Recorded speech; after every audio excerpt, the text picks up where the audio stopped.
allegiance, after which Alderman Vaughn would like to open us in a word of prayer, and we will observe a moment of silence. I pledge allegiance to the flag of the United States of America and to the republic for which it stands, one nation, under God, indivisible, with liberty and justice for all. Our Father who art in heaven, almighty, all wise, all knowing, all powerful, all seeing, all hearing, understanding God. Father God, again, here's your servants come before you again. Lord, we didn't come for you for no shape, form, or fashion, no outside show to the world. We come before you, Father God, for guidance and direction, how to lead this city. For John 3:1 says, seek what love the Father given us, that we be called children of God, and so we are. God bless us to be called one another children of God and treat like we are a child of God. Psalm 129:4 say, the Lord is righteous. He'll cut me free from the cord of the wicked. Father, separate us from the wicked ways and the wicked people of this city, that we can fulfill your needs. Isaiah 41:13 says, I am the Lord thy God, that take hold of your right hand and say to you, fear not, I will help. Father, please take our right hand. Lead us in the direction that you want us to go. Luke 10:19 says, I've given you the authority to trample over snakes and scorpions and to overcome all the power of the enemy. Father, separate us from the enemy. Father God, that we will do your will. Father, we pray so much that you will please forgive us of all our sins. We pray, Father God, for all the trouble that's going on in Missouri. We pray for all the trouble that's going on in Israel and Iraq with the United States. Bless our military, Father God. Bless all world leaders, civil leaders, and city and county leaders. God, that we will do the will of yours. Father, we praise you, we honor you, we glorify you, we magnify you, all because of who you are and what you are. We thank you so much for being our God, and we are your servants. In Jesus' name we pray. Amen. Amen.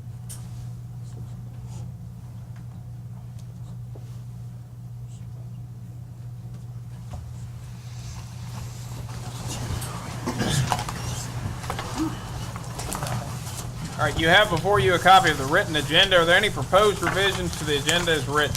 Yes, sir. I'll be ready. Alderman Maynard. Under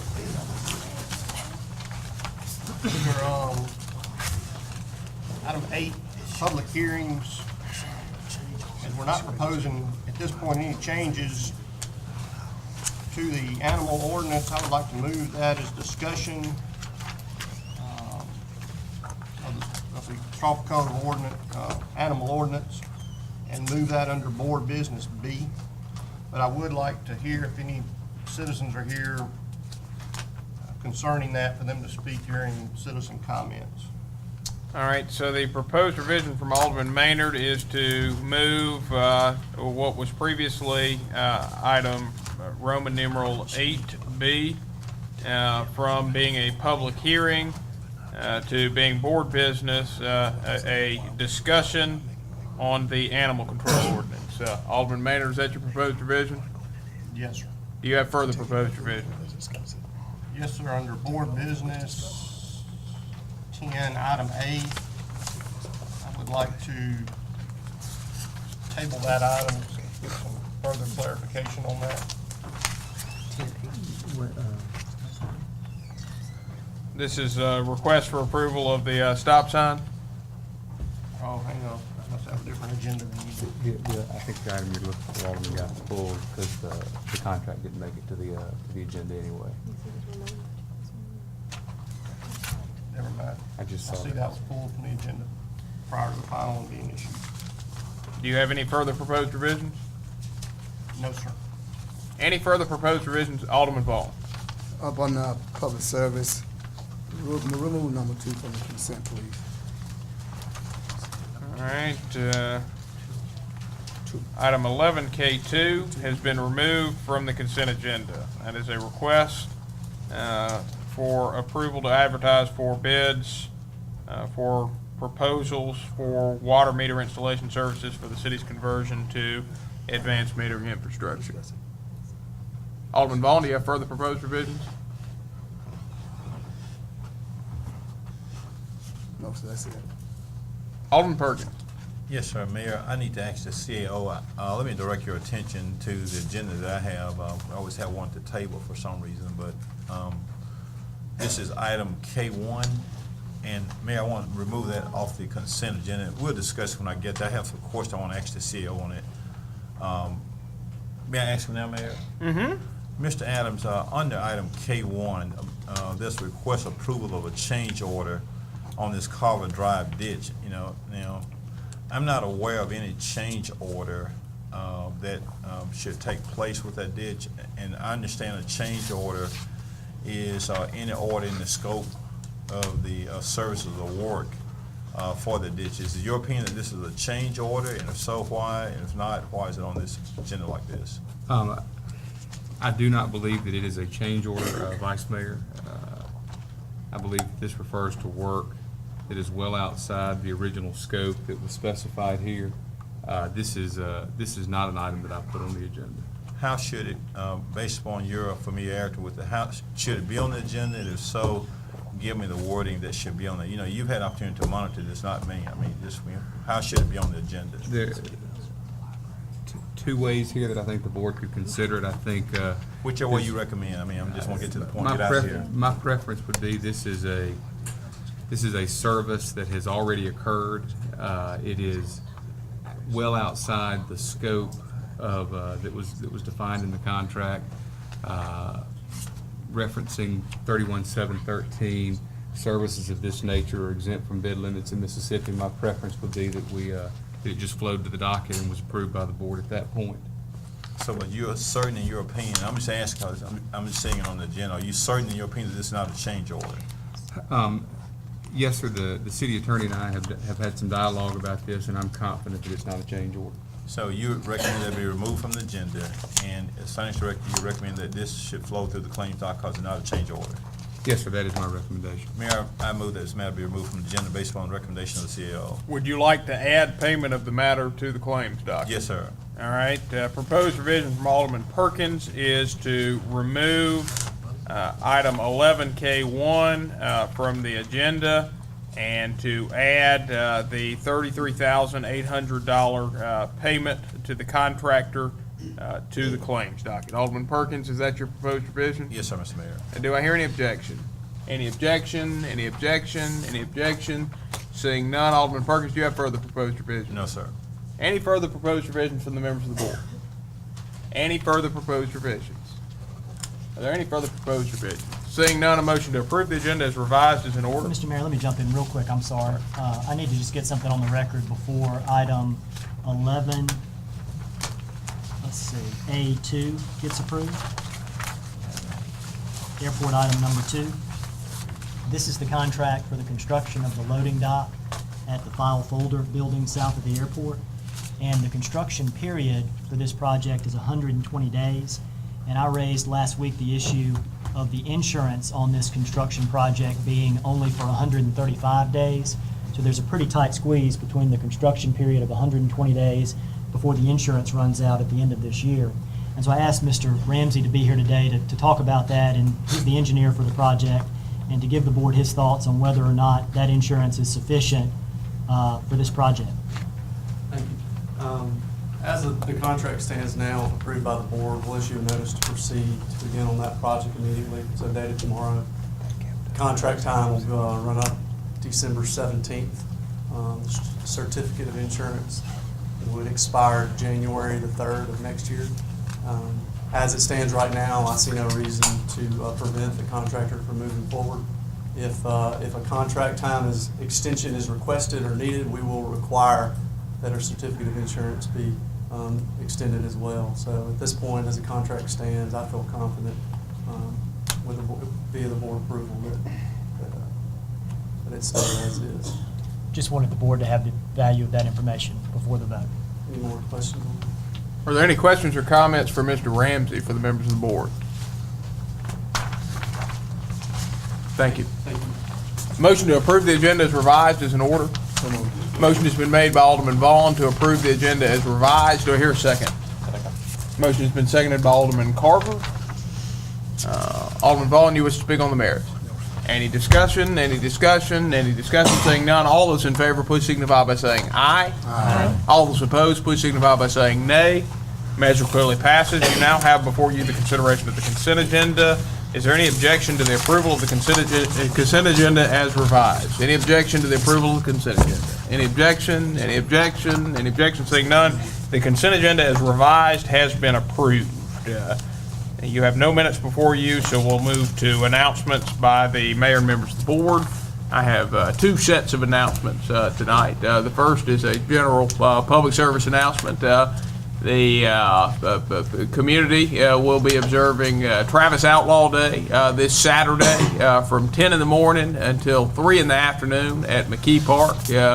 This is an event that has become a mainstay on the calendar of activities in this community each year. It is an opportunity not only to come and rub elbows with our own favorite son who has gained great fame playing professional basketball, Travis Outlaw, but also an opportunity to enjoy a variety of activities, free food and drinks at the park, and I will be judging the rib cooking competition again, which is my personal favorite part of the event. So I would encourage everybody who is not otherwise occupied on Saturday to come out and enjoy this event and show your appreciation for Travis Outlaw. I would now like to introduce the newest employees of the city of Starkville, and we have several to introduce tonight. First, I'd like to introduce Alex Bush. Mayor, I'm able to be here. All right, Tony Chung.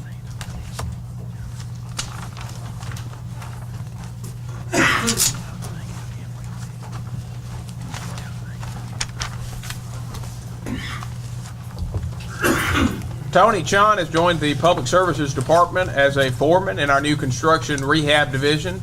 Tony is a native of Kosciuszko and a graduate from Kosciuszko High School.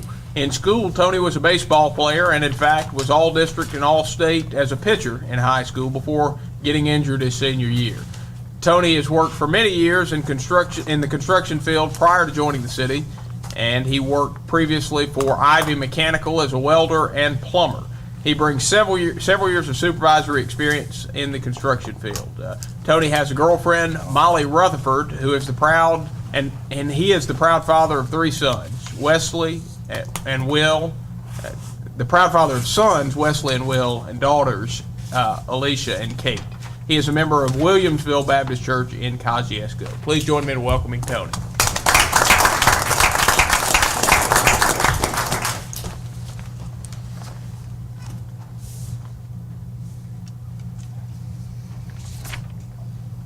I'd now like to welcome Graydon Caruth.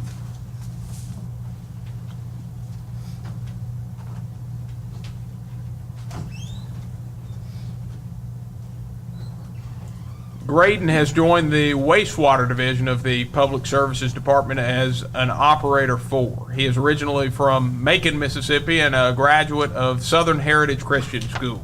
He received his BS in Environmental, Soil, and Water Science from the University of Arkansas and is currently completing a master's degree in Soil Science at Mississippi State. Prior to joining the city, Graydon worked as a graduate assistant at Mississippi State. He previously worked 4 years for CH2M Hill as an operator 2 in a $10 million gallon per day wastewater treatment plant in Arkansas.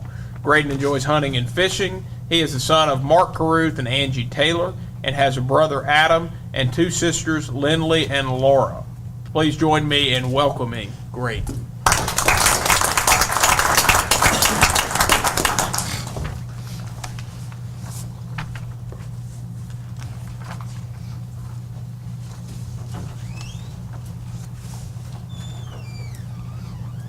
And it is now my pleasure to introduce our 2 newest firefighters. First, I'd like to introduce Reggie Campbell. And Reggie is a native of Starkville. He attended Starkville High, where he was an outstanding baseball player. He attended East Mississippi Community College before joining the Mississippi Army National Guard. Reggie has been working for the Parks and Recreation Department as a maintenance worker. He enjoys fishing and playing baseball. He is the son of Reginald and Angie Campbell, and he has 2 brothers, Jalen and Austin. He and his family attend Sand Creek Chapel Missionary Baptist Church. Please join me in welcoming Reginald.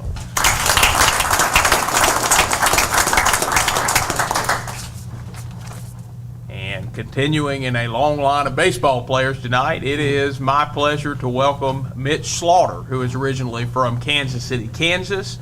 Mitch came to Starkville and attended Mississippi State, graduating with a bachelor's degree in criminology. He was a member of the Mississippi State baseball team and went on to play for a year with the Pittsburgh Pirates. Mitch has been working as a consultant with the Swing in Starkville, where he provides instructions to children and their parents to improve young ball players. Mitch enjoys watching baseball, playing softball, fishing, and cooking, and he claims to be a good cook. Mitch is the son of Daryl and Teresa Slaughter and has a brother, Matt. Mitch attends Pine Lake Church. Please join me in welcoming him.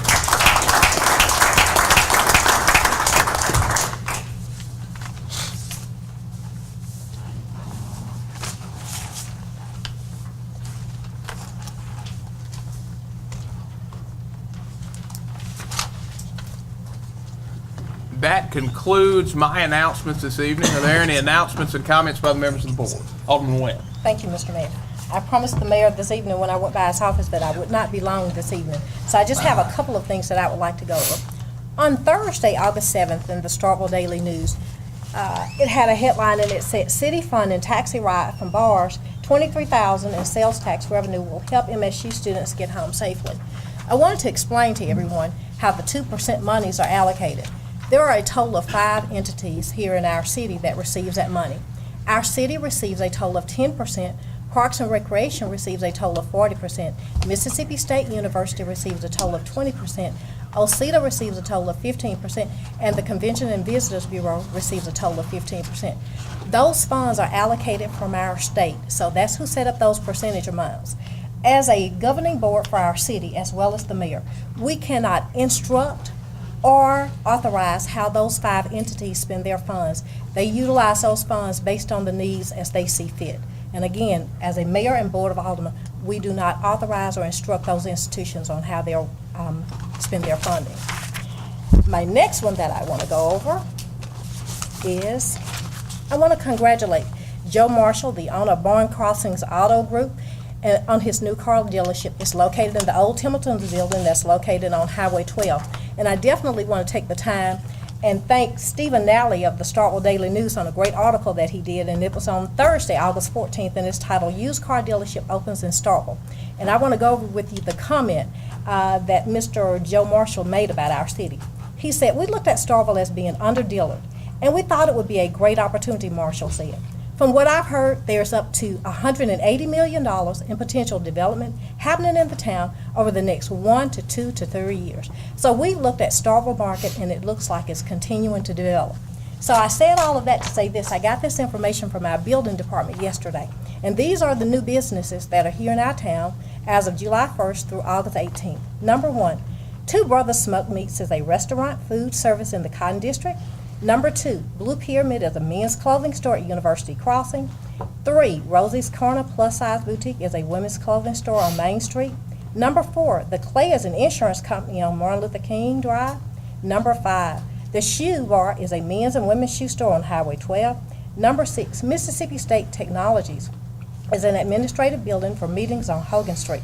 Flipside is a consignment shop on Main Street. It was used to be Mary Virginia's, and is now that Flipside consignment shop. Number 8, SS Uniform is a retail uniform shop in the Kroger Shopping Center. Number 9, Boardtown Fit is a big physical fitness center on Highway 12 behind Starbucks. And number 10, Aunt Mary's Bakery is renovating a space by George Sherman's to occupy a new bakery. So those are the new businesses that will soon be here, that are here now in our town. And the last something that I want to go over, I want to thank a couple of people in the building department. Of course, they are not here tonight. It's Jorna Williams, Mike St. Louis, and Bill Jellison for a great job that they do up there in that department. And tonight, I also want to thank 2 other people. I always tell them thank you, but I want to have them to stand tonight at our here at our meeting. It is our city engineer, Mr. Edward Kemp, and Miss Emma Gibson-Gandy from Environmental Services. I always tell you thank you for what you do, but tonight I want to openly say thank you so much. And Ms. Gibson-Gandy, will you tell your employees thanks for all that they do for our city, but especially in Ward 2. All right. Mr. Mayor, I yield the floor at this time. Thank you. Further comments? Alderman Little. I too want to thank Mr. Kemp and his department for the last meeting we discussed the condition of the parking lot over at the Sportsplex, and it was in dire need of some immediate attention. I know this is a very busy time of the year for you guys, and your staff has been over there. I drove there earlier today, dropping my daughter off, and so I'm there regular. It's a huge improvement right now. I know it's just temporary, and we did what we had to do to put a Band-Aid on it, but before we can solve the bigger problem, but thank you for what y'all did and getting out as quick as you did, because that's all been done since the last board meeting. Ms. Gandy, I had one thing I wanted to mention to you. We talked about a week and a half ago on the grass along Academy Road. I think it's about 2 weeks behind schedule because C Spire has marked, got little pins stuck up and down through there which you can't see because the grass is so high. We need to, and then we're getting into peak season. Next week as it gets swept up, you know, we're gonna have a lot of traffic through Academy Road. Lots of big cut through for football games coming through there. We need to figure out how we can get that cut. I don't know if, you know, there's not that many flags from what I can tell. Maybe somebody going ahead and kind of weed eating around and marking them. Mr. CAO, if you could get with her and y'all figure out a way to try to get that done between now and the first home game, it really needs to be addressed. Yes, sir. I know it wouldn't be your typical just run the bush hog down because you got to watch those and be mindful of the markers. But we need to do something to get that mowed. Last week in Ward 3, and we had the boil water notice, everybody knows, and I contacted Doug that evening when I got in saying, hey, we're losing pressure, and ultimately lost it at the house. And got calls from several other areas around the country club, Huntington Park, and I think y'all ultimately tracked it back to Greenbrier. And I think it was C Spire, was something to do with their digging, it collapsed the line. I wanted you, Doug, if you could kind of cover the protocol. The reason I'm asking, I had a few calls, emails. When's it going? How long do we have to boil it? When do we do this? What, you know? I didn't know exactly what to tell them, you know, short of what you were giving me. But I knew we'd contacted some newspapers that night and local news. WCBI, I believe you contacted them and got it on 10 o'clock news. But kind of tell what the protocol is with the health department, because we could see this again with all the digging going on around town. I'd be happy to, Alderman Little, thank you. Whenever Department of Health requires, whenever we have a loss of pressure in the line, this is probably more so in rural areas where we don't have municipal sewer systems and there's septic tanks and absorption fields. But anytime you lose pressure in the line, there is a risk that contaminants from the soil could seep into the water pipes when you lose pressure. Whenever we have that situation, the Department of Health wants us to put out a notice for all residents who may be affected by boiling water. And this is simply to kill any kind of harmful bacteria that might have contaminated the water. That particular night, the reported outage was so widespread when we originally issued the notice. We just basically covered all the areas that I was getting reports from on Thursday night. Of course, the next day when the chief operator can come in, he'll investigate the situation and check where the pressure losses were, and then he'll isolate an area and then narrow the boil water notice down accordingly. To get out from under a boil water notice, we have to pull samples from the area. You know, if we flush the lines, we have to send them to Jackson. We can't test them ourselves. They have to stay overnight, but of course, when we pulled the samples, it was Friday, of course. So they don't test on Saturday or Sunday, so we're on it throughout the weekend, which is unfortunate. But, you know, when they did finally test it during the day Monday, we were released, and we got the news out to the media as quickly as we could. So basically, that explains why we have to, you know, we err on the side of caution more than not, because it's a public health.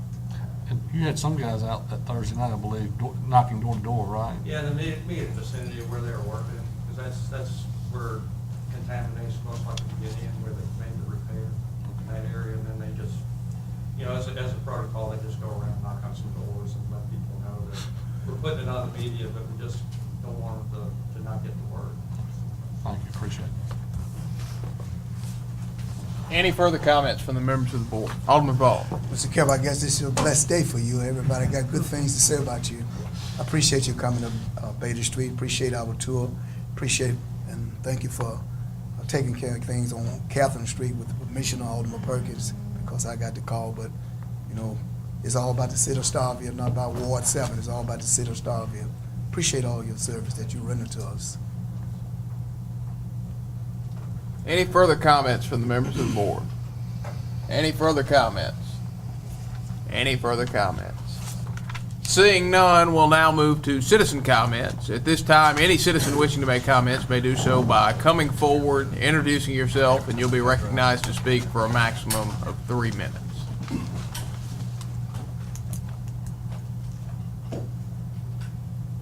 Good evening to the mayor and board. My name is Adam Turner, Ward 7.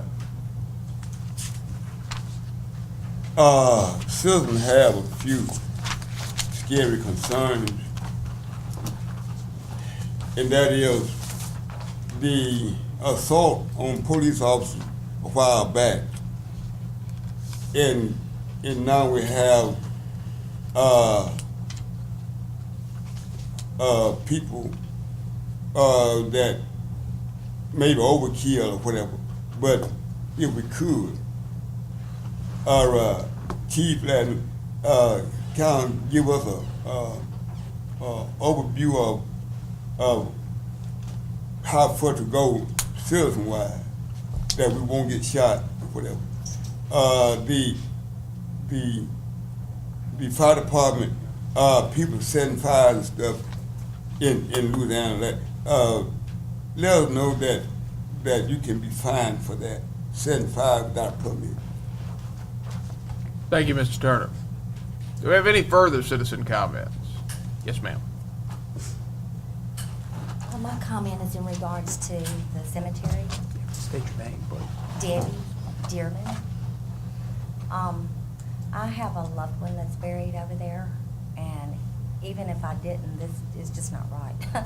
I never thought that it would, our society has just dropped so low. I never thought that this would have to come in front of a board meeting to get attention, to have respect for the dead. I've been over there a lot of times, but on 2 occasions I've seen students walking their dogs and letting them dig on the graves to use the bathroom. And the last time I went, somebody had gone into a restaurant and taken out a to-go plate, and they just tossed it out there. And I can't understand where anybody thinks this is right. I love to go to cemeteries, whether I had somebody buried over there or not. I pick up what trash I find. I was upset with the condition of my son-in-law's grave, and I called the city of Starkville, and they put me through to a Mr. Green, and I talked to him about that, and he had told me that the cemetery association would love to have me on their list of people, but I never heard anything. But it just bothers me to know that anybody would think this is right, and to walk over there and see those beautiful headstones, and there's ant beds growing all around them and trash everywhere. You know, and like I said, I do what I can when I go over there. I pick up flowers that have fallen over, regardless of who they are. But I just think this is sad that it's come to this. That's all. Thank you, Ms. Dearman.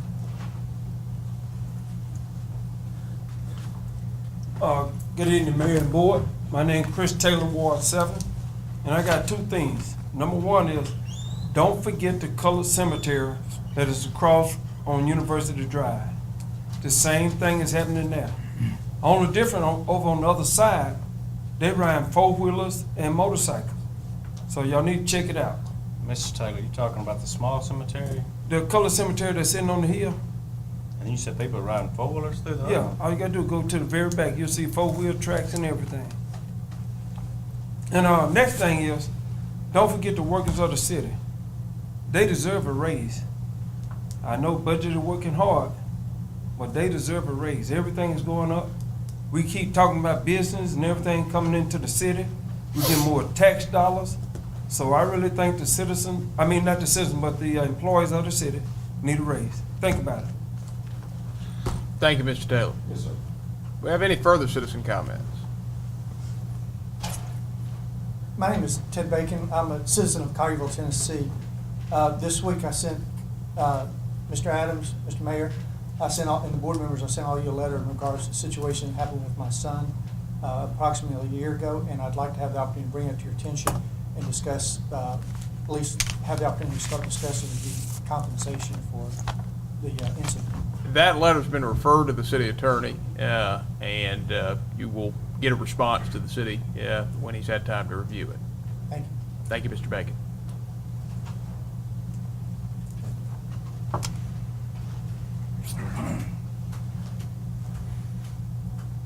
Hi, my name is Ella Hinton, and I live in District 2. For a long time, I used to walk down to the sportsplex until an unknown illness stopped me from walking. But I went there 2 weeks ago to restart back walking after a year. And when I walked in, I noticed how stained the carpet is. And I couldn't believe it. Then I walked upstairs, and I saw the coffee table that's upstairs. The top has been torn off of it, and it's a very bad eyesore for people to see. But the carpet is the first thing when you walk into the door. You see this dirty carpet where all kind of food has been spilled on the floor. So I'm just wondering if someone could look into that, because the sportsplex represent Starkville, Mississippi. Thank you.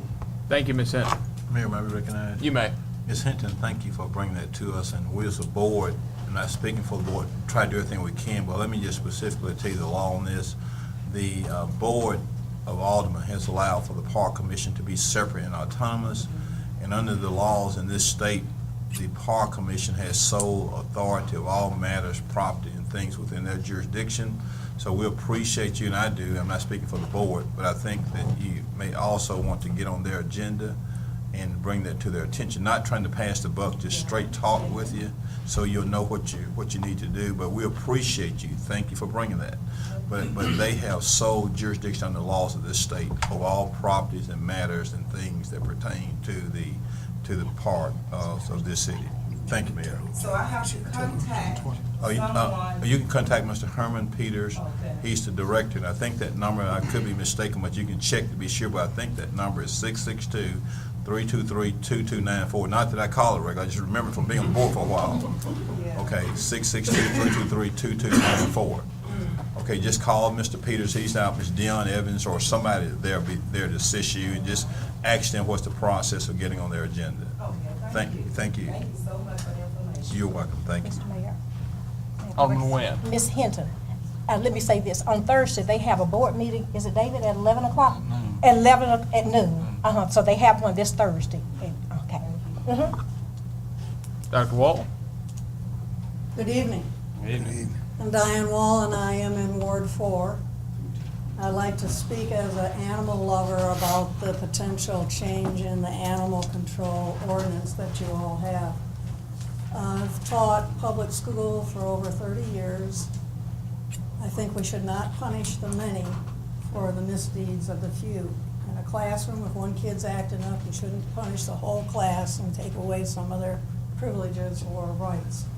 So I urge you not to ban pets from the cemeteries. I think there are some solutions that can be done.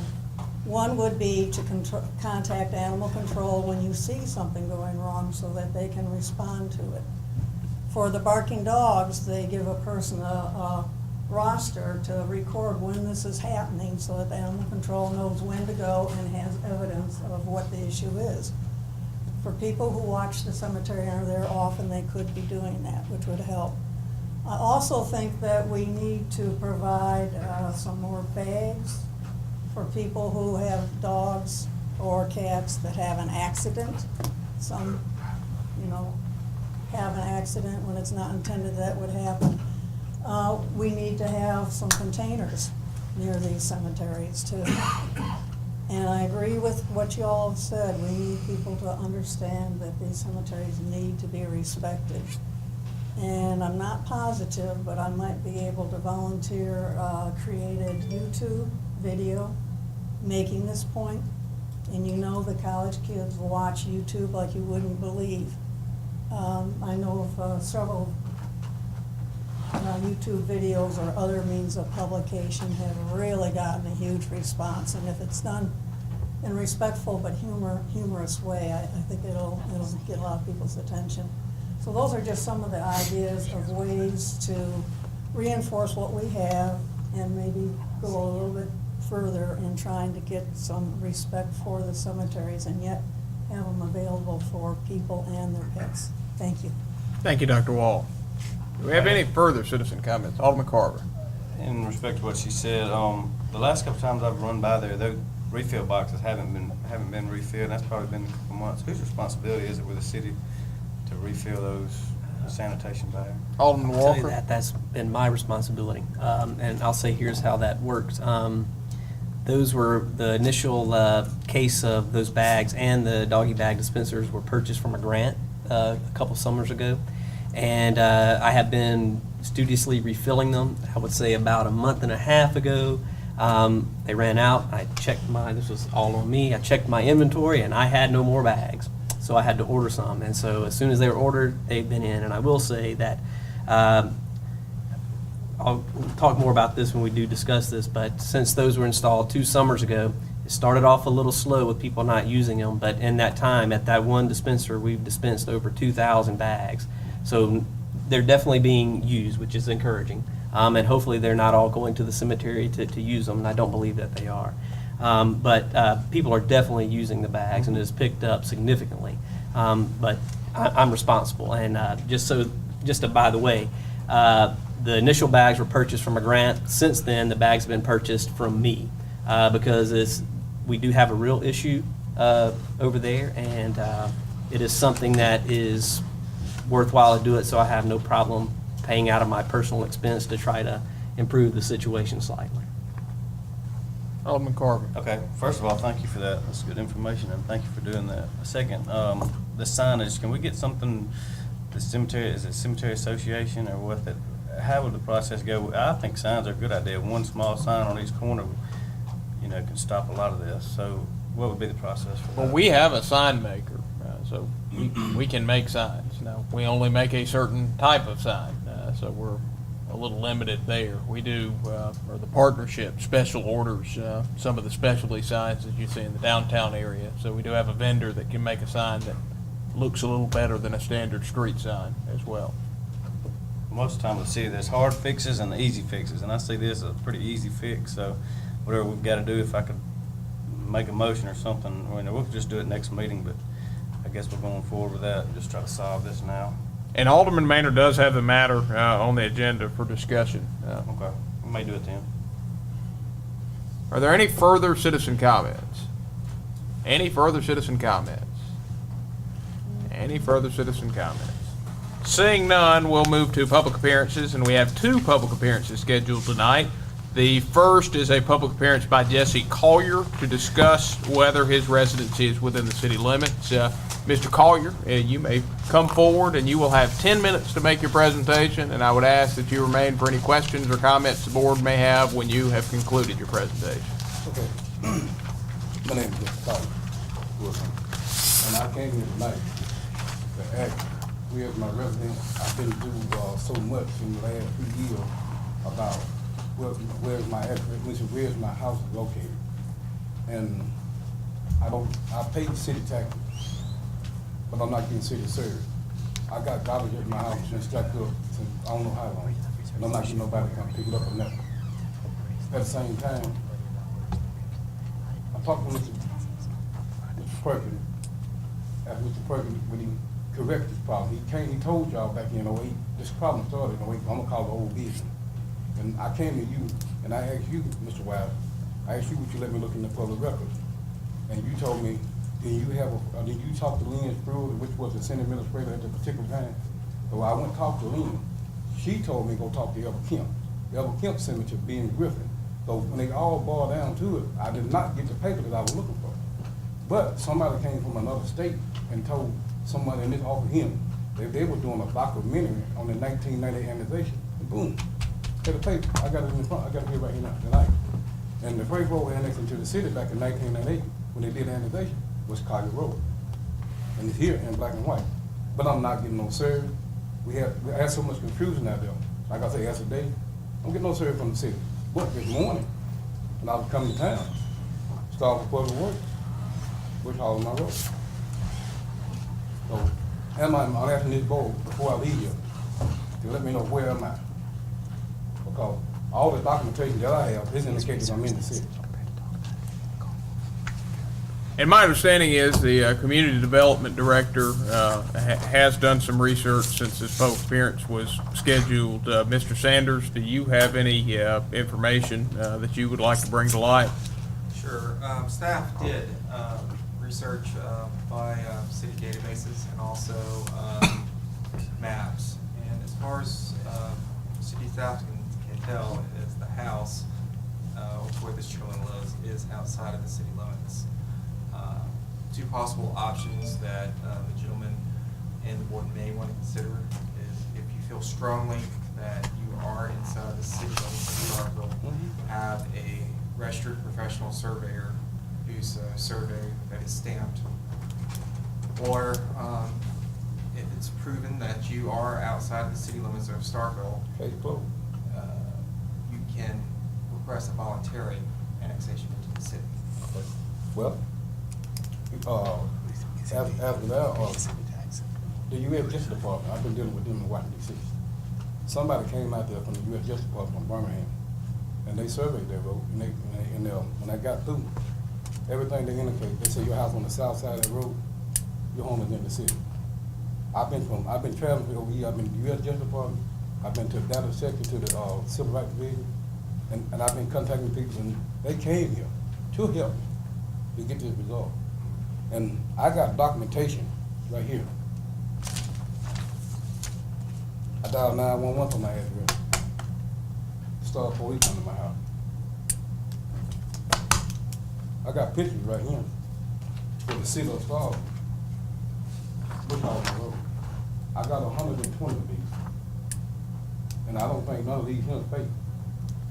Mr. Collier, what I would recommend is you get us a copy of all your documents, and if you give them to us, we'll photocopy them and we'll give you back your originals, and then allow the city attorney and the community development director to fully review all the documentation you have, and the city can respond to you in writing. I got one more. I got one from the Attorney General. It said from the information that the city of Starkville and the Starkville Public School gave to the ACLU of Mississippi, it's an interpretation of the law. That's incorrect. But the area map that they have now in Jackson, Mississippi, even though my land is split by the city and the county, therefore, when my house said it, my residence said it, it's inside the city limits. And Mr. Collier, if you would like to submit all of those documents, I promise you our staff will thoroughly review all of the documents you submit, and we will respond to you in writing. Well, how soon?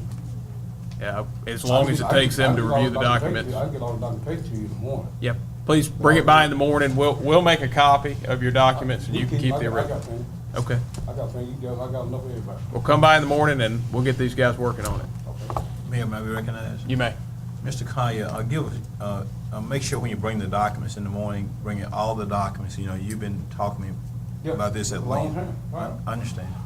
Understand. But what I want to suggest to you respectfully, bring all those documents up here to the morning, and come down to the mayor's office, and so on, be there to assist you. Get everything. And Mr. Attorney, once you give an opinion out, would you copy me on that opinion? Absolutely. Just the alderman for this area. And and once you get all those documents in, Mr. Collier, the staff will get your response back within a reasonable time period. But when you come in the morning, give them your mailing address, give them all your, 1 second, please. Give them all your contact telephone numbers. So, but bring everything that you want to consider, so we can make a very detailed, when I say we, the city, can make a very detailed analysis. And then the city attorney's going to be involved, and you'll get an opinion. Then we'll just go from there. Is that fair enough for you? Well, it's fair enough. I just another thing I can't understand. I still get it. I don't get my picking out, but I get deal time. Going to time. Let me give you the suggestion. I know we got to go on to me, but we want to hear you out too. And thank you for being here. So let me just say this to you. Let's cross one bridge at a time with this. Okay. get the documentation in tomorrow. Okay. Come down to the mayor's office open from 8 to 5.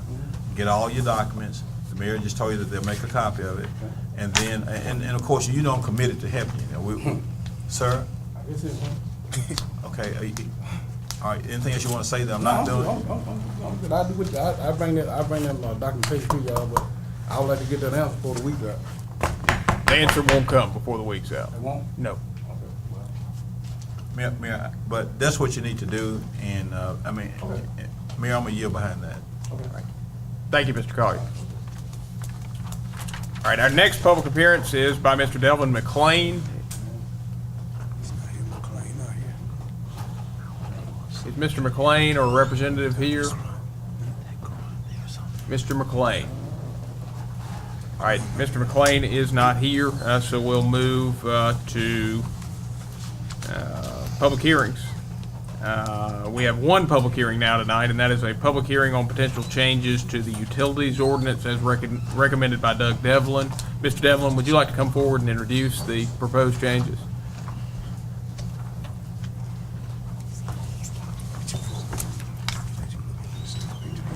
Good evening, Mayor and Board.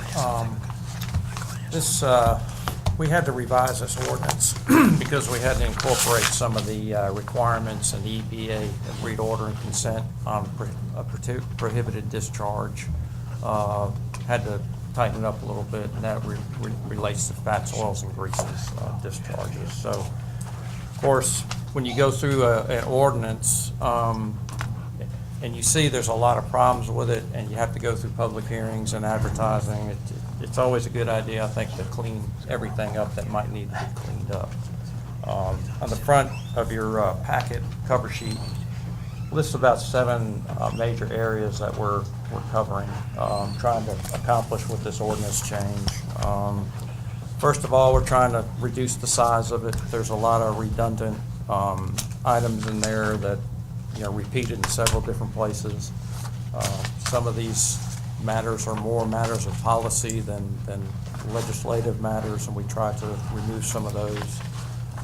Removes a couple of somewhat hard-handed, draconian type ordinances. One that requires people to pay fees if they have sprinkler fire suppression system, and then the other one is one that compels people when they give us voluntary easements and we put sewer across their property, it forces them to hook to the sewer system. We certainly don't want to do that if they voluntarily give us easements and their septic tanks are working properly. And then, since some of these things, protect the public health and welfare, we added a proposed schedule of fines and penalties at the end. So, with that said, if there are any questions, I would be happy to answer them. Are there any questions or comments from the members of the board for Mr. Devlin? Any questions or comments? Alderman Perkins. Mr. Devlin,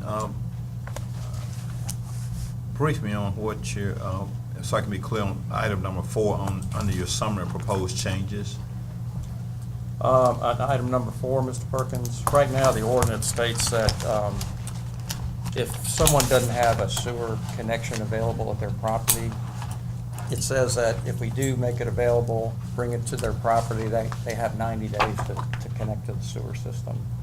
A lot of these people are in annexed areas that have plenty of land. They have septic tank systems that are working perfectly fine within the Department of Health guidelines. So what we want to do is give them an opportunity to decide themselves when they would like to hook up. Right, so they have a good septic tank system that's working, so will they be able to continue that? Yeah, that's right. With this proposed change? That's right. Okay, thank you. Yes, sir. Further questions or comments? Alderman Wall. Mr. Devlin, do you feel that these changes will satisfy the requirements from the EPA? Yes. And tagging on the Vice Mayor's question, I like the fact that we're going to give them choice. If there's a change, say they want to subdivide or something, or the area around them has more housing, is there a trigger in there that's going to, at some point, require them to tap into the system? Well, if you subdivide into lots that are smaller than what the Department of Health will allow for a private septic system, they have to have a municipal. So we have a mechanism in place where if that context changes, then they would That's be right. required to change. Yeah, if there's a large parcel that's going to be subdivided, and we have sewer available to any part of that parcel, the person who does the subdividing will extend the sewer system out through the subdivision. Did that answer your question? It did, Alvin? yes. Okay. Further questions or comments from the members of the board? Any further questions or comments? Any further questions or comments? Seeing none, we'll now hear public comments on the proposed changes to the utilities ordinance. At this time, is there anyone who wishes to comment on the proposed changes to the utilities ordinance? Is there anyone who wishes to comment?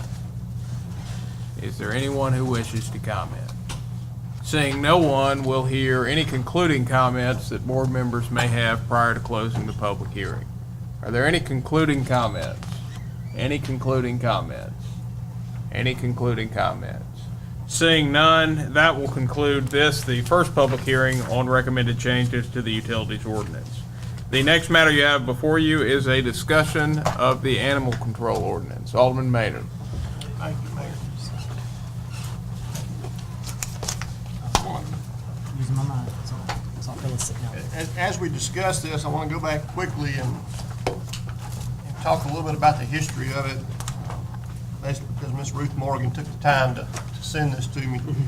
But in June of 1946, the Oddfellows, Reesley Lodge number 23, turned over the holdings of the cemetery to the city. Interestingly enough, at the next Board of Alderman meeting, they quickly determined that there was not enough revenue coming in to maintain the grounds. So certain things are still the same in a sense. Cemetery Association was formed to handle this. To complicate matters, the university, Mississippi State University, used to drive cattle down Hogan Street. And they would drive the cattle from the university to the railroad, to put them on railroad cars to ship them out. And at that time, the chief complaint was that the cows were desecrating the graves as opposed to our dogs now. Mr. Arthur Goodman, in a passionate plea to raise funds to put a fence around the graveyard, stated in the Starkville Daily News in 1946, "Don't let your neighbor pay for a fence that will protect the final resting place of your loved ones or perhaps your own graves." And in the best quote of the article, he said, "Just write this off as an investment to keep a cow from stepping in your face when you have gone to glory." Over the past 20 years, many people have taken up the cause of the cemetery. Miss Edith MacArthur and others led a charge to continue to enhance the cemetery and other cemeteries across our community. I think it was pointed out, it's all the cemeteries that the city is responsible for. The old fence that was built in 1947 served its useful life and was taken down several years ago, and actually, I think, made the cemetery look a lot better. And that's where we are today. Our current ordinance states that no person shall allow a dog or domesticated animal in his or her custody to defecate on any property other than that of the owner or the person controlling the animal. And it shall be the duty of all persons having control of their animal to curb such animal and to immediately remove any feces into a proper receptacle. It's amazing the amount of comments, calls, emails that I've heard on this issue. And basically, the groups boil down to three groups, two of which were represented tonight. The first group states that no dogs should be allowed in the cemetery. It is a desecration of the graves, and it's just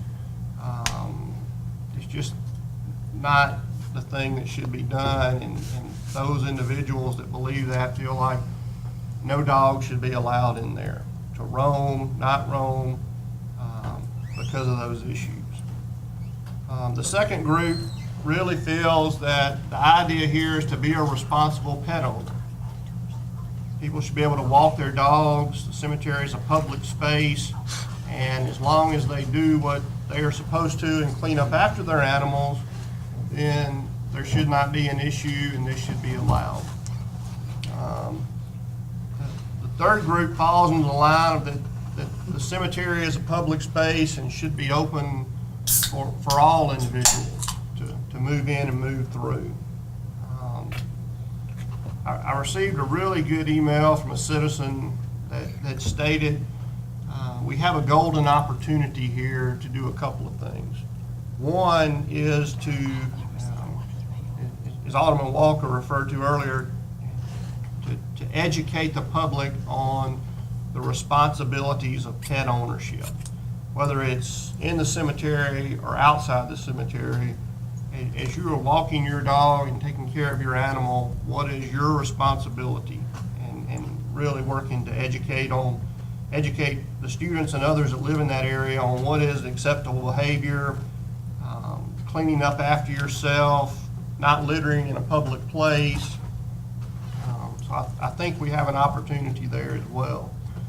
I think we have another opportunity to do some improvements in that whole area as far as placing additional trash receptacles out. I think that would help curb a lot of the issues that we're seeing there as well.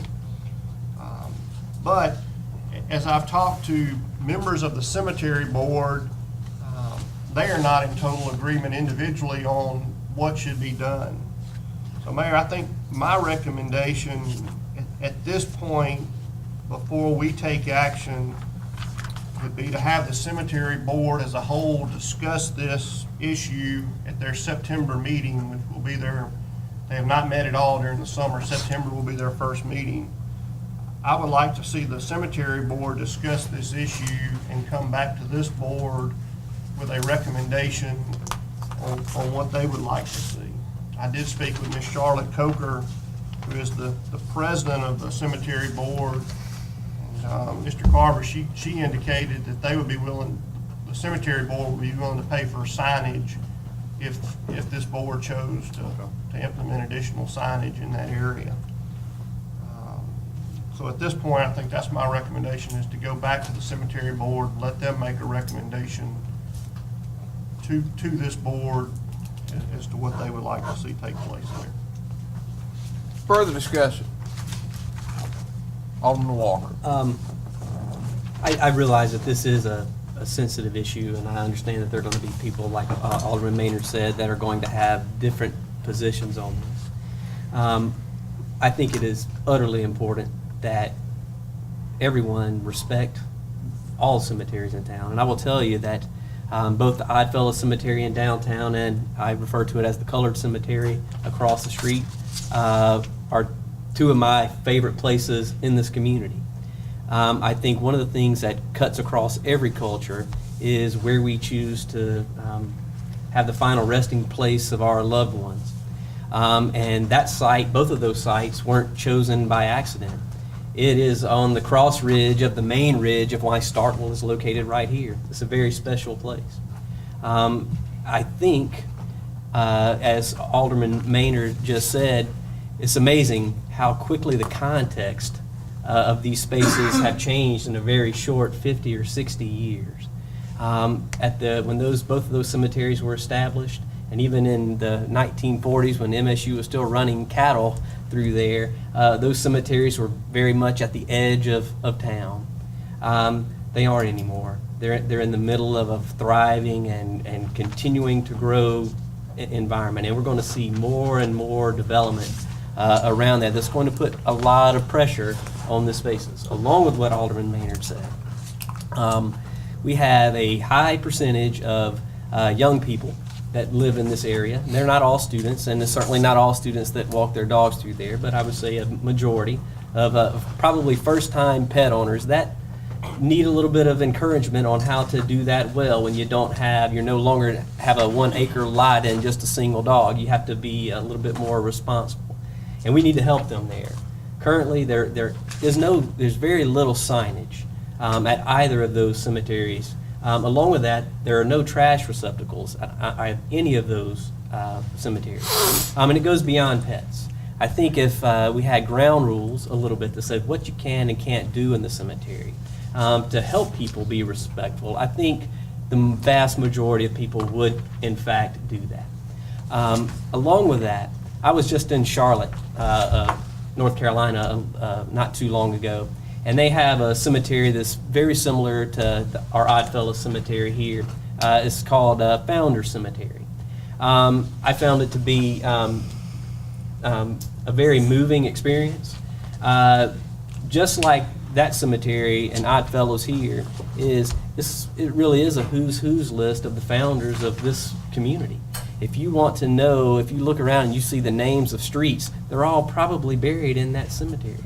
I think if you're going to get people to respect something, they first have to love it.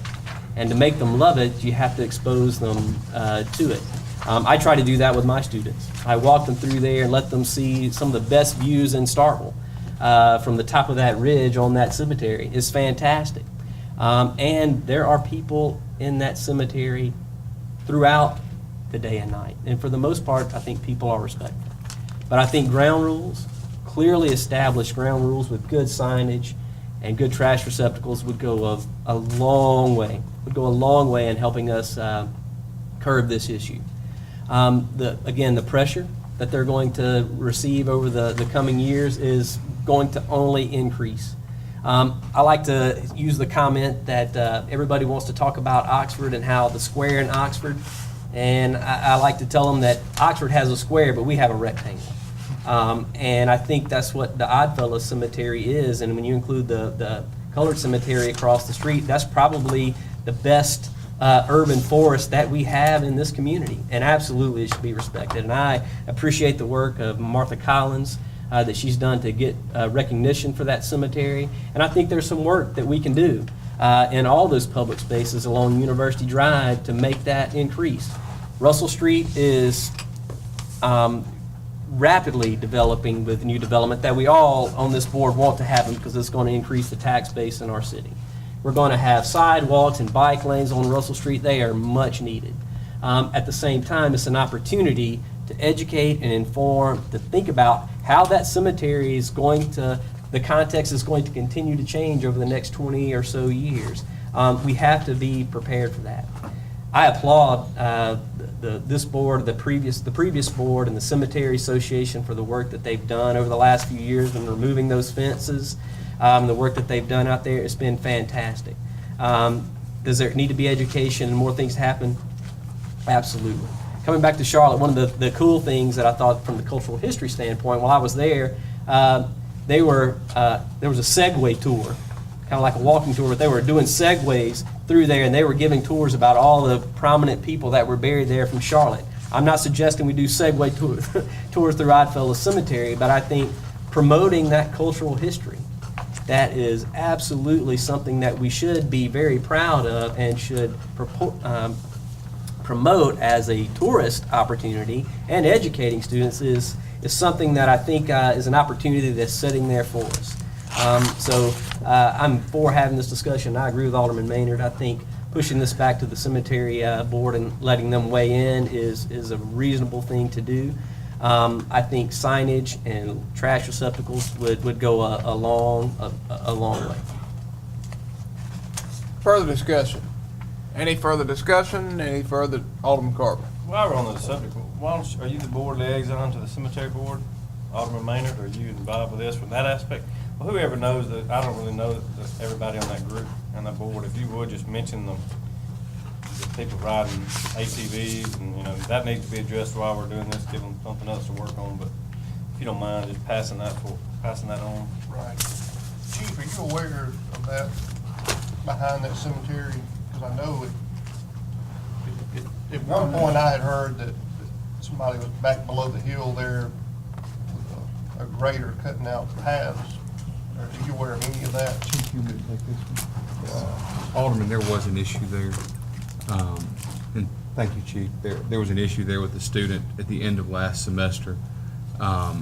When it was discovered, police did an outstanding job investigating and bringing it to a quick close.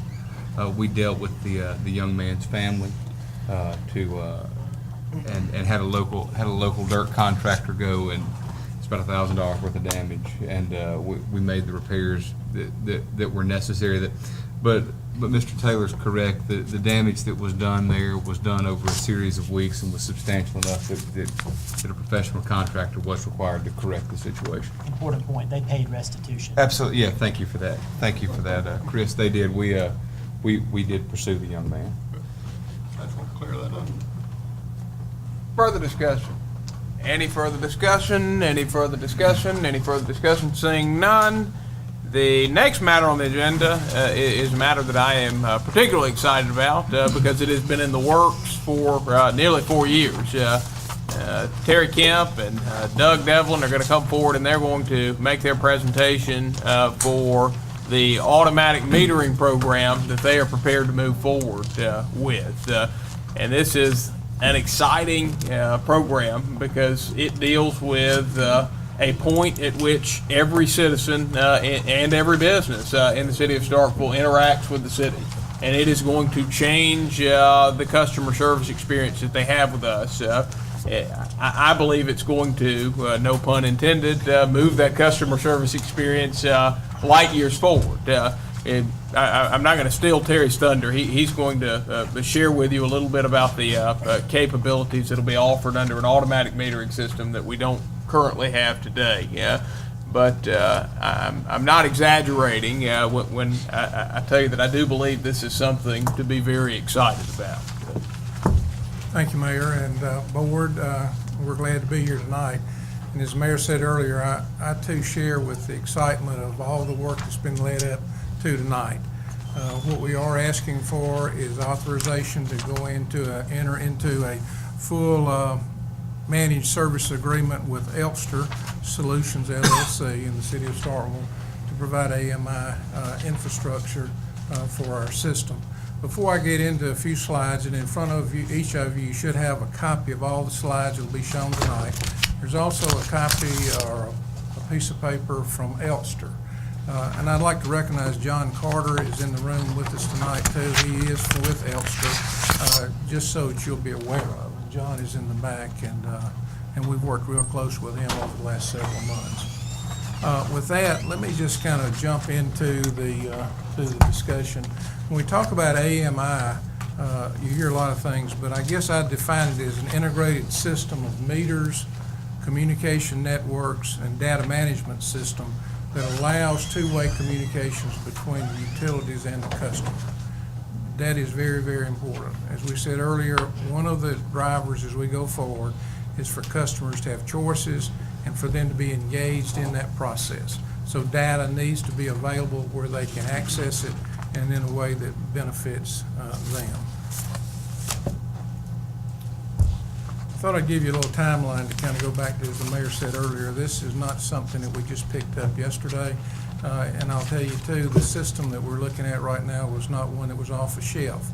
We started back in 2011, really trying to determine what the needs of City of Starkville were today, and then trying to project as we looked out into the future what those would be 5, 10, even 15 years as the utility and the customer interface continues to change.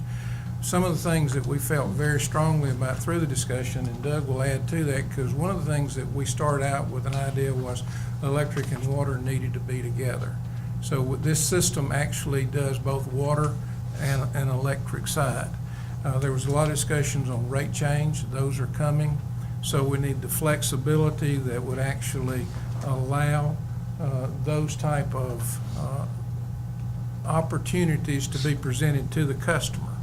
We also wanted to look for a scalable system, one that we've met our needs today, but would grow with us as we needed so that we didn't have to start over 5 years from now and then try to make adjustments.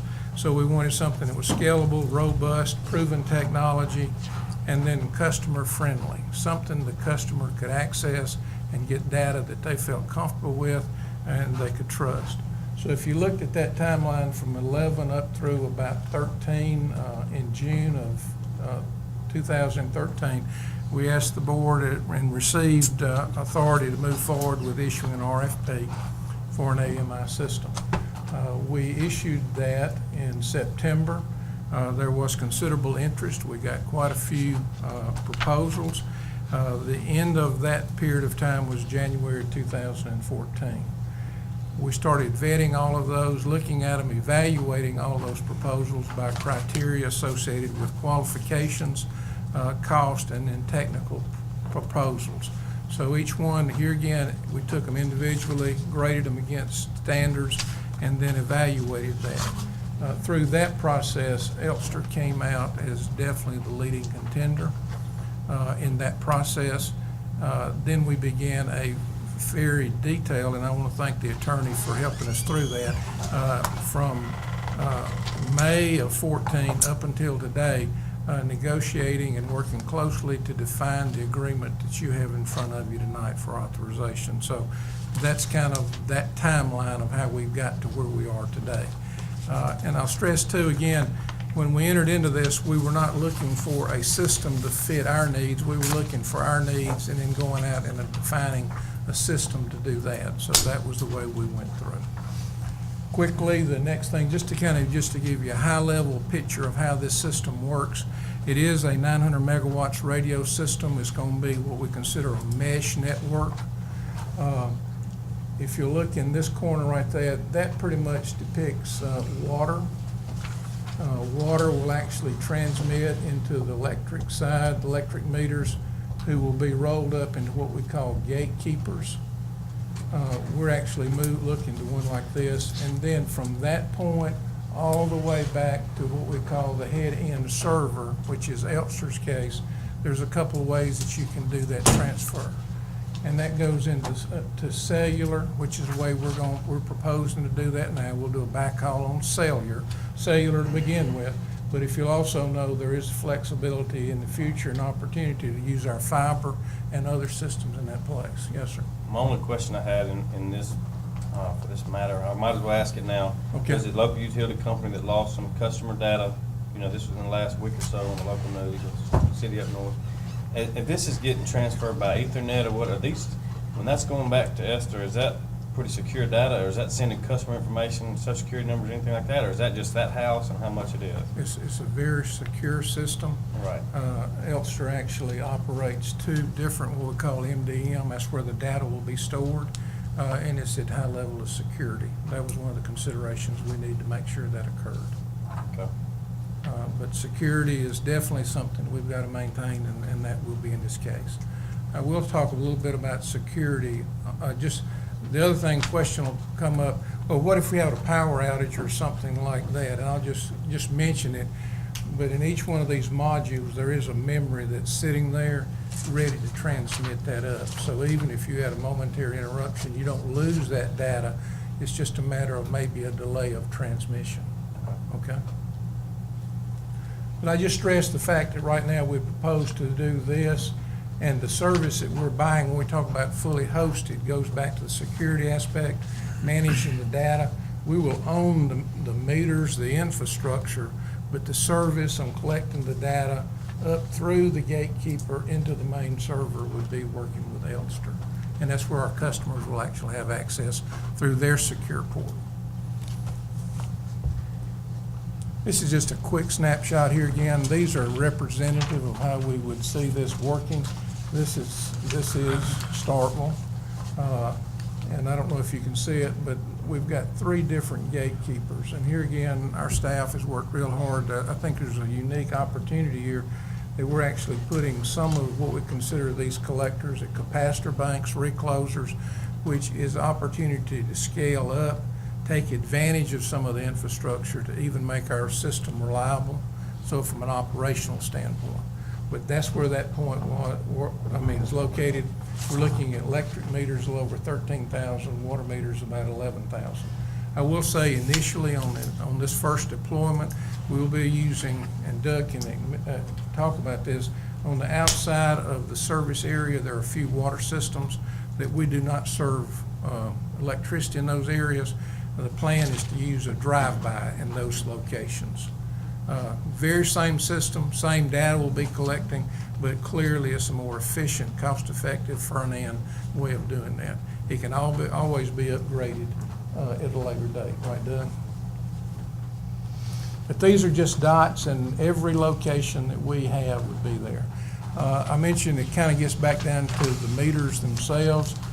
This is an example of Elster electric meters. All of the electric meters will be replaced.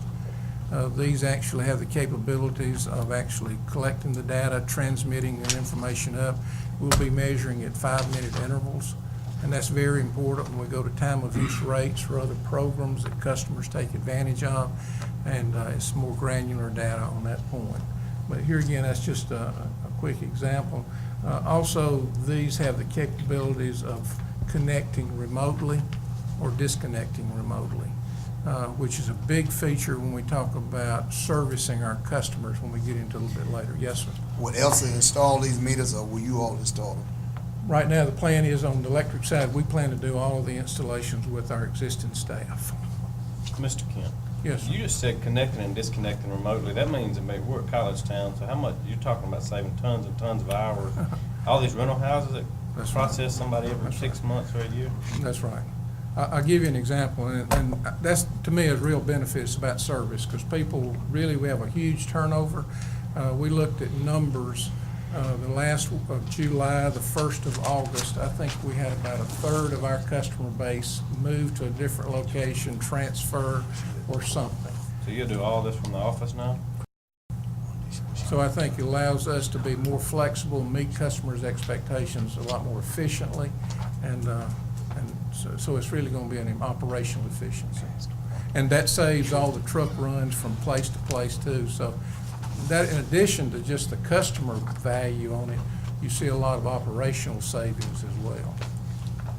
Terry, can I ask a quick question? Yes, sir. In just purposes of the television, you said a 900 megawatt radio system? Megahertz. Thank you. That's what I thought you meant. Just wanted to clarify. There is a difference. Thank you. Yeah. Sorry. This is a picture of the Elster water module, and Doug, I don't know if you know, this is actually a clip-on, if you will think on it. This actually hooks onto the existing water meter. Same, basically pulls data up. You want to say anything? No, it's pretty boring, actually.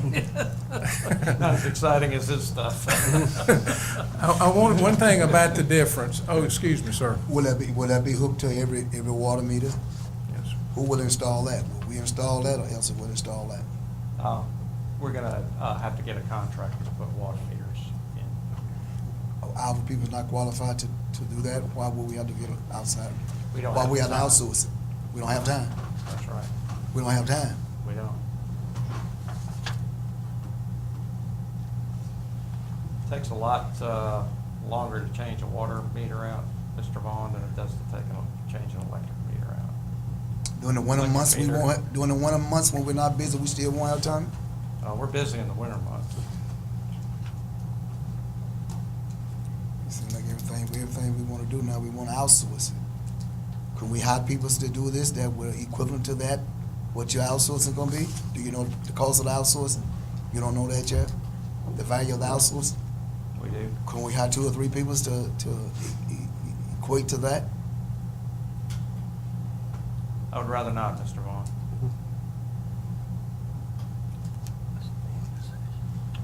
Can I be recognized? You may. Is every meter in the city gonna have to be pulled and replaced? Yes. A lot of our meters are old, and the typical life of the system with the battery and all is about 15 years. So you don't want to pretty much, a 10-year-old meter puts something on there and then the meter go out, then you have to go back and revisit and change it out anyway. Now, there are some newer meters that we have put in within the last year or so.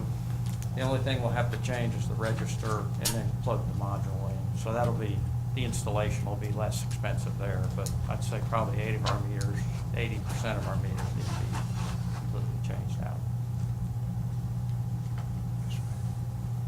Alderman Vaughn. I think that's should be a board decision that we look at before we go and outsource that. See, can we install those, or we just talking about outsourcing this?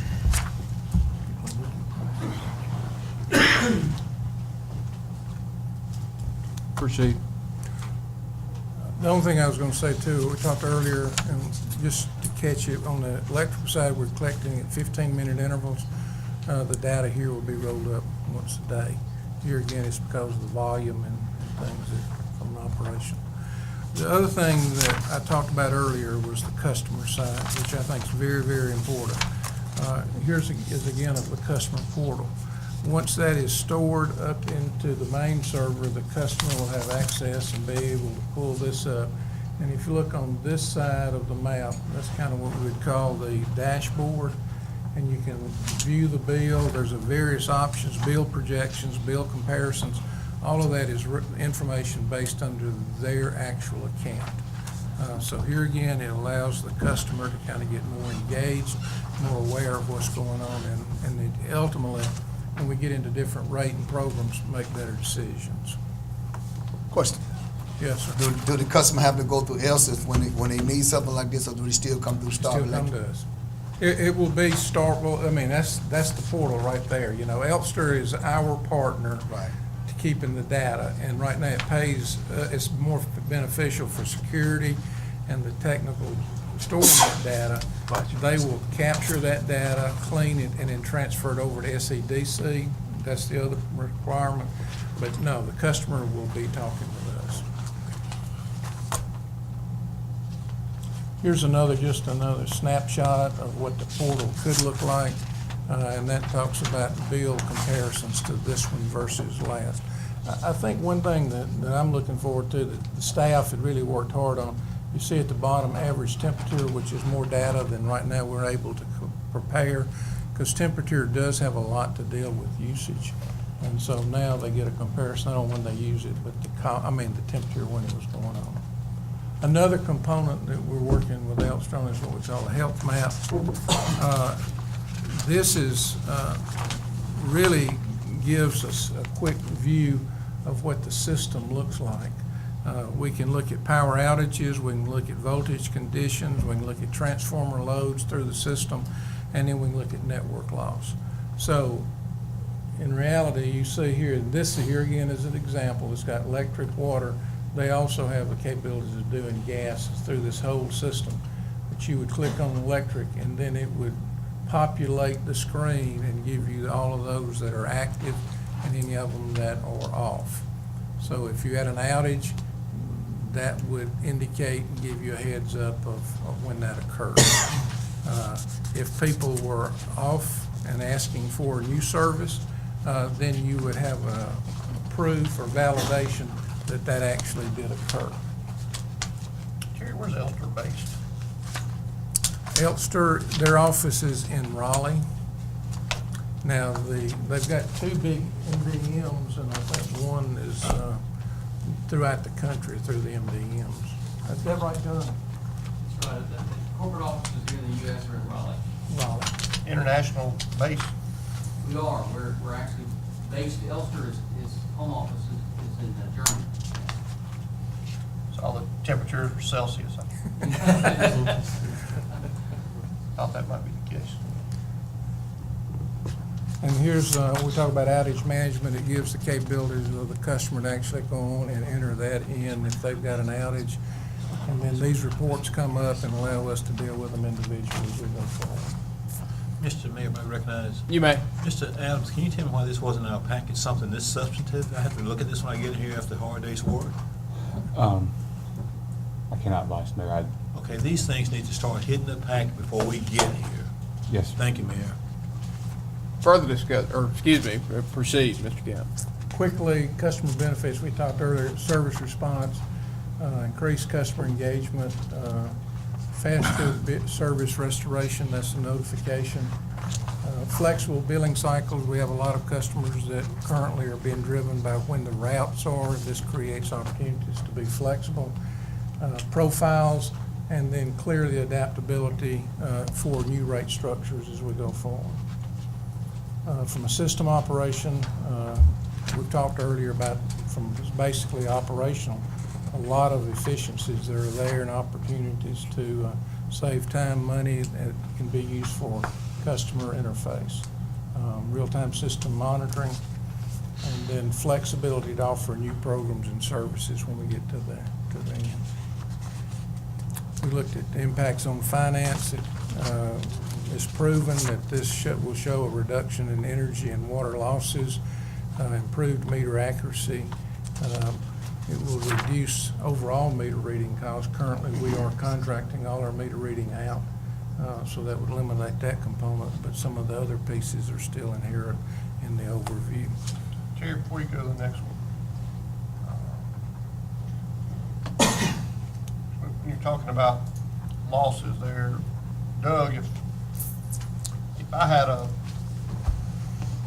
water line break and water's just flowing somewhere, is there a way that's going to flag or signal to let you know or let me know before I run 10,000 gallons through the system?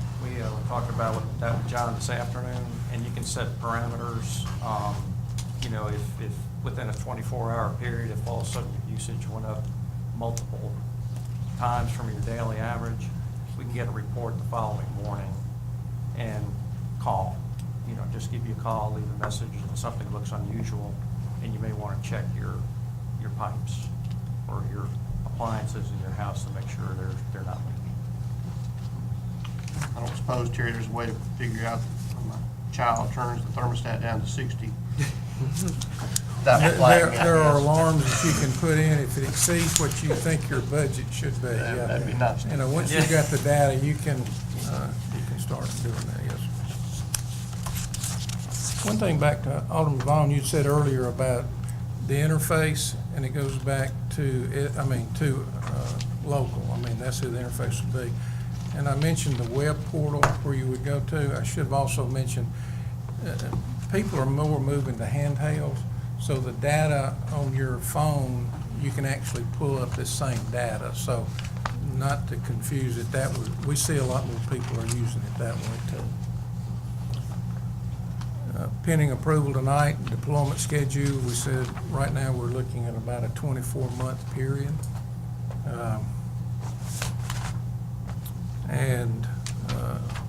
Everything's in place. There will be training associated with it.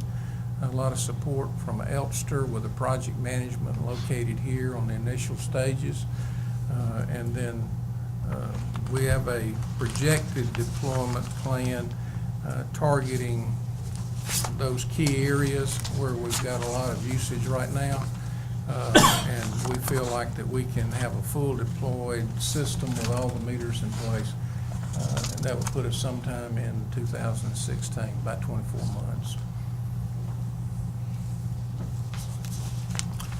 May I have it recognized? You may. Well, thank you, Terry. As you know, you and I have talked about a system since I got on the board. I'm excited to see what it can do initially, but I'm also more excited, I think, to see the long-term aspects of where it can go. I think, if nothing else, as Alderman Carver mentioned, just the ability to change out, cut on and off apartment complexes without having to physically go out and read a meter when somebody wants to cut off and cut back on, and be able to do that should, over the long term, provide you with significant cost savings, I would think. It does, and thank you. And I think in addition to that, I think it's going to definitely increase customer satisfaction. We're continuing to ask, people are asking for more information, more time, quicker information. This really allows us to be able to provide what they're asking for, which I think is very important too. Good job.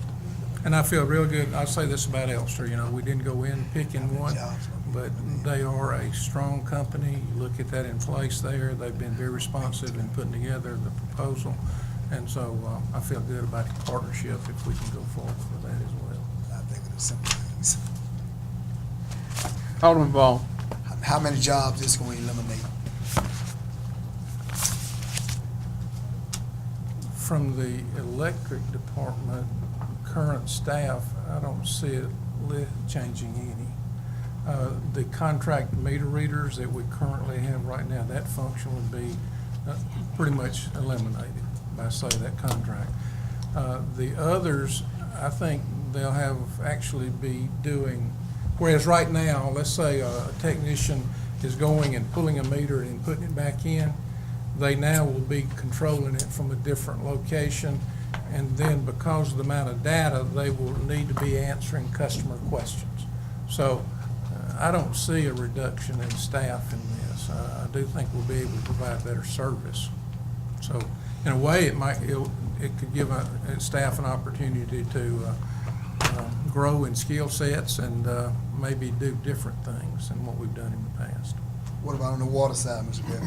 It won't change at all. We don't read our own meters, we contract it out.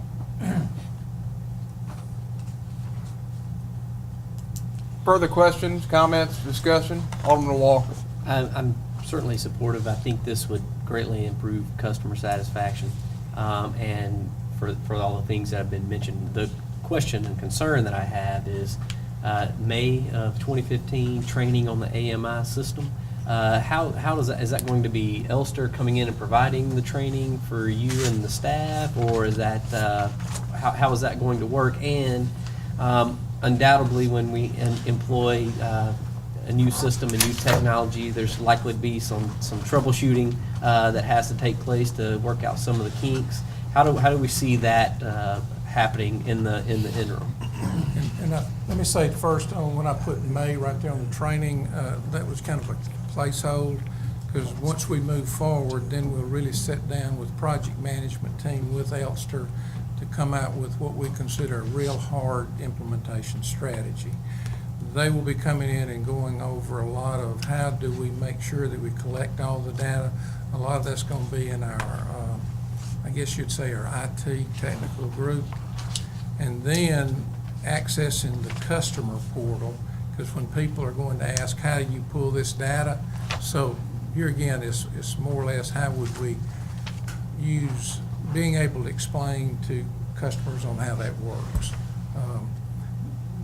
In some ways, I think the training will be fairly straightforward, and I really don't see a lot of issues. We're going to be putting the first phase of that. We'll be installing what we call the gate collectors. We'll put them those on the poles. So we'll make sure that our guys know exactly clearance, locations, and things of that nature. But training that's kind of the context that I would push it back to. But the other thing is that the way we've got it structured with Elster, they will be here fairly concentrated until we go through what we call an acceptance phase. Everything is up, running. We feel very comfortable with it. Then from then on, they'll continue to be available on call and as needed. So it's not like they're going to come in, try to train it and leave. But it will be really focused that first month or two. Thank you. Further discussion? We still have no motion pending. Is there a suggested motion on that? Yes, I'll read it. Move approval for Starkville Electric to execute Energy Access Fully Managed Services Agreement between City of Starkville Electric Department and Elster Solutions, LLC for advanced metering infrastructure. Motion has been made by Alderman Nguyen to approve of Starkville Electric Department executing Energy Access Fully Managed Services Agreement between the City of Starkville Electric Department and Elster Solutions LLC for advanced metering infrastructure as presented. Alderman Nguyen, is that your motion? It is. Do I hear a second? Second. Motion has been seconded by Alderman Carver. Alderman Nguyen, do you wish to speak on the merit? No, I do not. Discussion. Any discussion? I just Any- remember when this process started, and I think a process before this process started, but it's a good day. I mean, it's good to see this. It's good to see. I can't fathom 2 years down the road, once you work all the kinks out of how, I mean, just the college student turnover rate, you know, if you could capture some of that and the time you guys are having to run all over town to disconnect and reconnect, and, you know, I think this has some good return on investment with it. Thank you. Alderman Nguyen. It puts us on the map with our residents out in the county who already has this. Thank you. Further discussion. I got one Any? more question about the electronic water module meter thing. A lot of times I get calls from constituents who maybe get these random $600 water bills because there's a leak somewhere, and you know that gets straightened out. And you said maybe this thing's going to monitor it won't be monitoring every 15 minutes on water, or would it be? Will this help you catch those kind of things? It'll record once an hour, but then it uploads for billing once a day So is it gonna catch any kind of trend, all of a sudden, water Yeah. rushing 3 times faster than normal? Yeah. It'll send up the data once a day, and it'll show hourly, what the readings were hourly. So, like we're saying earlier, to Mr. Maynard, we can get you can set parameters Right. where all of a sudden, if your account is pretty consistent on your daily usage, and then all of a sudden you have something that's 50% higher than what that was, it'll generate a report, and we can make phone calls to people. And one thing, let me say one thing to that point, and Doug, you confirm. We also have the capabilities, if a question comes in, we can poll that meter at that point in time and look at it to see if there's a lot of movement going on to kind of validate that reading. So you wouldn't have to wait till the end of the month to bill. Send somebody out.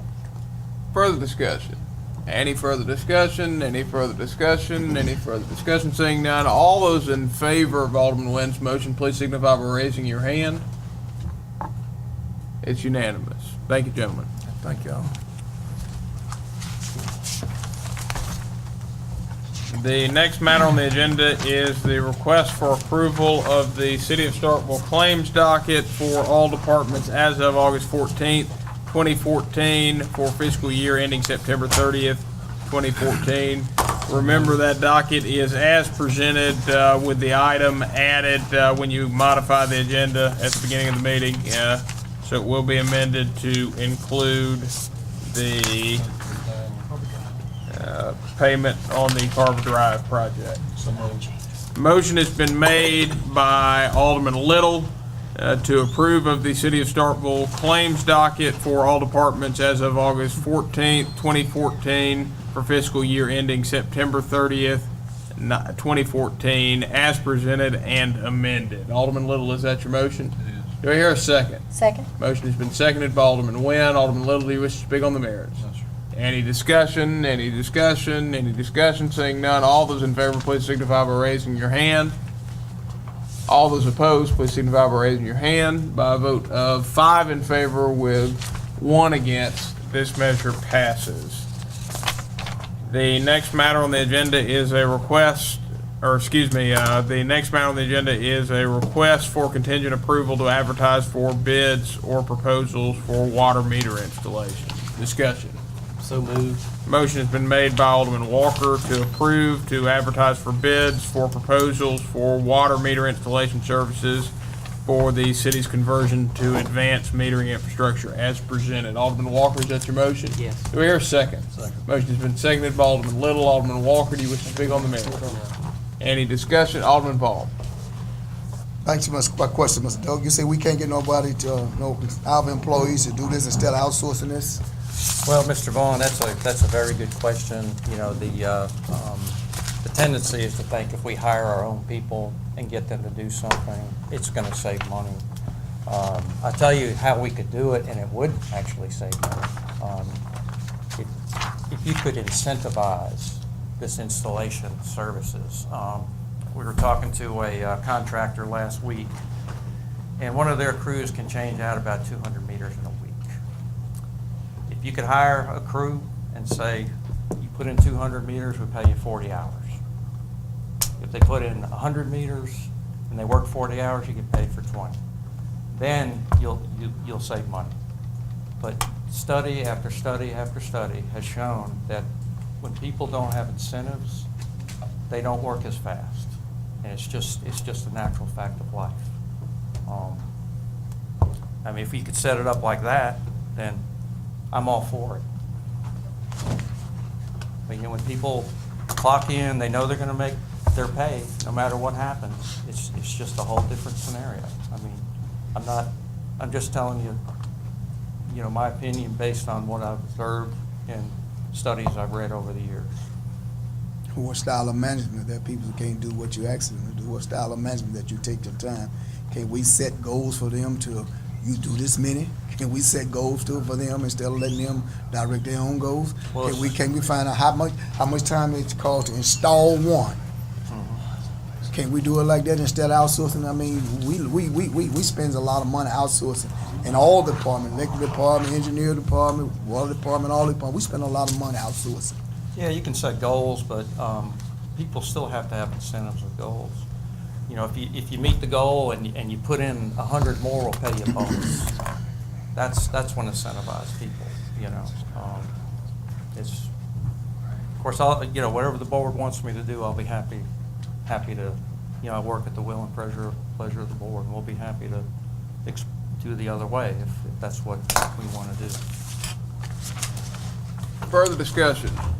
Any further discussion? Any further discussion? Any further discussion? Seeing none, all those in favor of Alderman Walker's motion, please signify by raising your hand.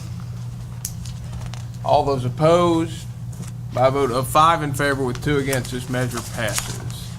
And that concludes the open session portion of your agenda.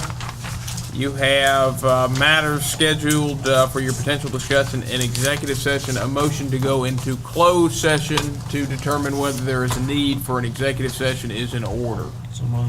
Motion has been made by Alderman Little to go into closed session to determine whether there is a need for an executive session. Do I hear a second? Second. Motion has been seconded by Alderman Nguyen. Alderman Little, do you wish to speak on the merits? No, sir. Any discussion? Any discussion? Any discussion? Seeing none, all those in favor, please signify by saying aye. Aye. All those opposed, please signify by saying nay. Measure clearly passes. At this time, the board will begin closed session deliberations, and I will ask that the public clear the room so the board can begin those deliberations. Without objection, I'm going to move us into a brief recess. Any objection?